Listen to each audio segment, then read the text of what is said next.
Among those he met was Congressman Chris Coons, a Democrat from the state of Delaware, who called for dialogue between President Kenyatta and Odinga to end the impasse that followed the election. Coons is leading a U.S. congressional delegation on a 5-country visit to Africa. They arrived in Kenya on Wednesday night to meet with President-elect William Ruto to discuss shared goals, health, security, and economic prosperity. They will also meet President Kenyatta, who has not said anything in public since the 9th of August election, and Odinga, who is planning to challenge his loss in last week's presidential poll. I haven't talked to Uhuru Kenyatta, our outgoing president, but I am sure there will be a conversation because now I am the president-elect and there has to be a transition. The delegation also plans to meet with influential leaders from NGOs, health providers, and conservationists. President and a member of his team means welcome. Yes. This good man understands. The US ambassador to Kenya, Meg Whitman, said in a statement. Organizations working to empower girls, Ms. Whitman said. Ruto and Kenyatta fell out a few years ago and the latter backed Odinga in last week's elections.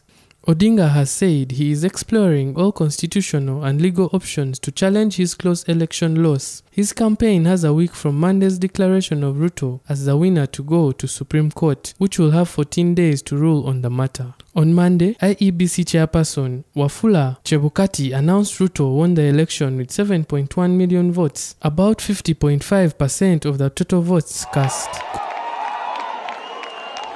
Coons was among those who are lamenting that Kenya's political standoff could worsen if not addressed urgently. Trusted her to be our ambassador to such an important strategic partner, a nation that has much to teach. On March 9, 2018, a surprise handshake between President Kenyatta and Odinga took place on the steps of the office of the president in Nairobi, marking the end to an era marked by political animosity and unrest. On my behalf, Ndugu, I ask for your forgiveness.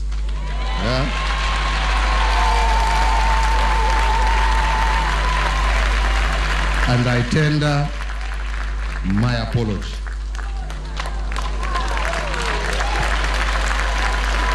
The two had fought bruising political battles for more than a decade and called each other all manners of expletives. The bitter protagonists shook hands and buried their differences after weeks of secret talks. A month after the October 2017 repeat presidential election, Odinga, then heading the National Super Alliance, traveled to the US for a series of high-stake meetings with members of Congress and Kenyans living in that country.